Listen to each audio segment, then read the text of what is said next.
Hello and नमस्कार दोस्तों। स्वागत है आप सभी का भूगोल की इस विशेष सीरीज में।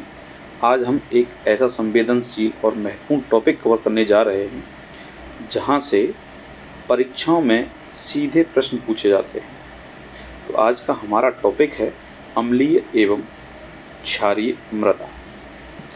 चलिए शुरू करते हैं। इसका जो कॉन्सेप्ट है सीधा वो पीएच मान पर निर्भर करता है। पीएच मान और तेजाबी मृदा। सबसे पहले हम बात करते हैं मिट्टी के स्वभाव की।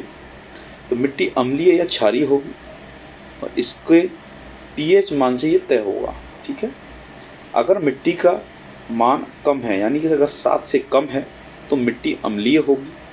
अगर पीएच मान 7 से अधिक है तो वो क्षारीय होगी। ठीक है, पीएच मान ये वाला आपका अगर 7 से कम हो जाएगा तो ये एसिडिक हो जाएगा यानी अम्लीय हो जाएगा। अगर इससे आगे बढ़ जाएगा तो ये एल्कलाइन यानी कि क्षारीय हो जाएगा। ठीक है, अगले चलते हैं। इसका सीधा सीधा फैक्ट क्या है कि सामान्य फसलें उगाने वाली आदर्श मिट्टी का जो पीएच मान है वो 6 से 7 के मध्य माना जाता है। इसी के मध्य होना चाहिए, तभी आपका आदर्श मिट्टी उसको कहा जाएगा। तेजाबी या अम्लीय मृदा का निर्माण यानी ये मिट्टी का निर्माण जो होता है वो तेजाबी या अम्लीय वो होता कैसे है। तो ये मिट्टियाँ मूल रूप से अवसादी प्रकृति की होती हैं। इसके अंतर्गत लेटेराइट, लोहमय लाल और अन्य लाल मृदा समूह आते हैं। ठीक है, यह क्यों और कहाँ बनता है, तो इसके लिए 2 भौगोलिक परिस्थितियाँ जिम्मेदार हैं: उच्च तापमान और अत्यधिक भारी वर्षा। जब किसी क्षेत्र में मूसलाधार बारिश होती है तो मिट्टी की ऊपरी परत में मौजूद सभी क्षार जैसे कि कैल्शियम, मैग्नीशियम ये पानी में घुलकर जमीन के नीचे चले जाते हैं और इस प्रक्रिया को हम लीचिंग या निक्षालन कहते हैं। लीचिंग या निक्षालन, जमीन के नीचे चले जाते हैं घुलकर पानी के साथ। जब सारे क्षार नीचे चले जाते हैं तो ऊपरी मिट्टी तेजाबी या अम्लीय हो जाती है। और भारत में यह मुख्य रूप से भारी वर्षा वाले क्षेत्रों जैसे पश्चिमी घाट, पूर्वोत्तर भारत में पाई जाती है। ठीक है, इसके उपाय क्या हैं सुधार के कि तेजाबी मिट्टी को कृषि योग्य बनाने के लिए उसमें चूने का प्रयोग किया जाता है और चूना मिट्टी की अम्लता को उदासीन कर देता है। ठीक है, तो सुधार के लिए क्या उपाय हो सकता है? इसका चूने का प्रयोग किया जा सकता है और इसकी जो है चूना मिट्टी की अम्लता को उदासीन कर देता है। जो चूना है वो मिट्टी की जो अम्लता है उसको कम कर देता है। ठीक है, अब बात करते हैं इसके ठीक विपरीत स्वभाव वाली क्षारीय और लवणीय मृदा। अच्छा, ये जो हमने मैप इसमें दे रखा है जैसे नमक जैसी आपको परत दिखेगी तो ऐसी मिट्टी के आप जो है अम्लता ये होती है जिससे की वजह से फसल जो है अच्छे से नहीं हो पाती। ठीक है, अब बात करेंगे हम क्षारीय और लवणीय मृदा की। इसे स्थानीय भाषा में रेह या ऊसर कल्लड़ भी कहा जाता है। यह मिट्टी भारत के शुष्क और अर्धशुष्क भागों तथा दोषपूर्ण जल भराव वाले क्षेत्रों में पाई जाती है। ठीक है, अच्छा, इसके पीछे का जो वैज्ञानिक कारण वो क्या है विज्ञान? जहाँ वर्षा कम होती है और सिंचाई के साधनों का अंधाधुंध उपयोग होता है वहाँ जल तल ऊपर उठ जाता है। तेज धूप के कारण जमीन का पानी तो भाप बनकर उड़ जाता है, लेकिन कोशिकाकर्षण की प्रक्रिया नीचे के सोडियम, कैल्शियम और मैग्नीशियम के लवण खींचकर मिट्टी की ऊपरी सतह पर जमा हो जाते हैं।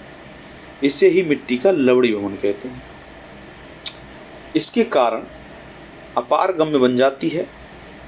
इसके कारण मृदा अपारगम्य बन जाती है यानी उसकी पानी सोखने की जो क्षमता है वो खत्म हो जाती है और वह भूमि क्या हो जाता है? बंजर हो जाती है। अच्छा, इस समस्या मुख्य रूप से दक्षिणी पंजाब, दक्षिणी हरियाणा और पश्चिमी राजस्थान में देखी जाती है। ठीक है, इसके सुधार के उपाय क्या हैं कि मिट्टी की क्षारता को बदलने और खारेपन को हटाने के लिए जिप्सम यानी कि कैल्शियम सल्फेट का प्रयोग किया जाता है और इसके साथ ही खेतों में 1 फीट पानी भरकर चूने की लीचिंग कराई जाती है ताकि लवण नीचे बैठ जाए। ठीक है,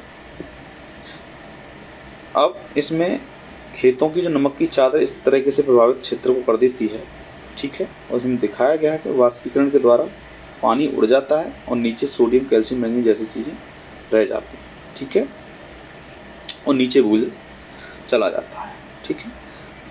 इस तस्वीर में आप देख लेंगे जल नीचे चला जा रहा था और लवण यहीं अपना रुक जाता है। इसकी वजह से जो है भूमि बंजर हो जाती है। आगे अब कुछ ऐसी अतिरिक्त जानकारी जो आपकी तैयारी को एकदम दूसरे से एक कदम आगे ले जाएगी आपको। अच्छा, इसमें राज्यों की स्थिति क्या है देखिए। अब सर्वाधिक लवणीय प्रभावित मृदा जो क्षेत्र हैं गुजरात में, क्योंकि यहाँ पर जो समुद्र तट है वो लंबा है और कच्छ का रण है। सर्वाधिक क्षारीय मृदा जो क्षेत्र हैं वो है उत्तर प्रदेश में, विशेषकर हरित क्रांति वाले क्षेत्रों में जहाँ नहरों से अत्यधिक सिंचाई की गई है, ठीक है। इसके महत्वपूर्ण संस्थान देखिए, एग्जाम में अक्सर पूछा जाता है कि केंद्रीय मृदा लवणता अनुसंधान संस्थान कहाँ है। तो ये आपकी करनाल यानी कि हरियाणा में स्थित है, जो इसकी महत्वपूर्ण संस्थान है, केंद्रीय मृदा लवणता अनुसंधान संस्थान, ठीक है। अच्छा, सरकारी प्रयास क्या किए जा रहे हैं इसके तहत? मृदा स्वास्थ्य कार्ड योजना है एक। इसके तहत क्या होता है कि मिट्टी की इसी अम्लता और क्षारीयता की जांच करने के लिए सरकार ने 19 फरवरी 2015 को सूरतगढ़ यानी कि राजस्थान से इस योजना की शुरुआत की थी, जिसका नारा है स्वस्थ धारा खेत हरा, ठीक है। कुछ यहाँ चार्ट दिए गए हैं। एक चार्ट जैसे कि मृदा का प्रकार है, मुख्य कारण क्या है उसका, और उसके सुधार के क्या है, और सर्वाधिक इसके प्रभावित क्षेत्र क्या है। जैसे मृदा का जो प्रकार है वो है अम्लीय। मुख्य कारण अम्लीय होने का क्या है? अत्यधिक वर्षा और प्लस लीची। सुधार क्या है? चूना से इसका सुधार हो सकता है। और जो प्रभावित क्षेत्र है केरल और पूर्वोत्तर राज्य हैं इसके। क्षारीय मृदा, शुष्क जलवायु प्लस उष्ण वर्षण के कारण इस जो है क्षारीय हो जाती है। इसके सुधार के उपाय क्या हैं? ये जिप्सम से जो है इसमें सुधार किया जा सकता है, और ये उत्तर प्रदेश में इसके प्रभावित क्षेत्र हैं। लवणीय मृदा, यह अत्यधिक सिंचाई और बाष्पीकरण के कारण होती है। सुधार का उपाय क्या है इसकी? उचित जल निकासी होनी चाहिए, और ये क्षेत्र आपके कहाँ मिलेंगे? गुजरात में पाए जाते हैं। तो ये था हमारा आज का सेशन। अगर आपको वीडियो अच्छी लगती है तो प्लीज़ लाइक करें, चैनल को सब्सक्राइब करें और अपने दोस्तों को इसे शेयर करें, और जो है पढ़ते रहें, आगे बढ़ते रहें। जय हिंद।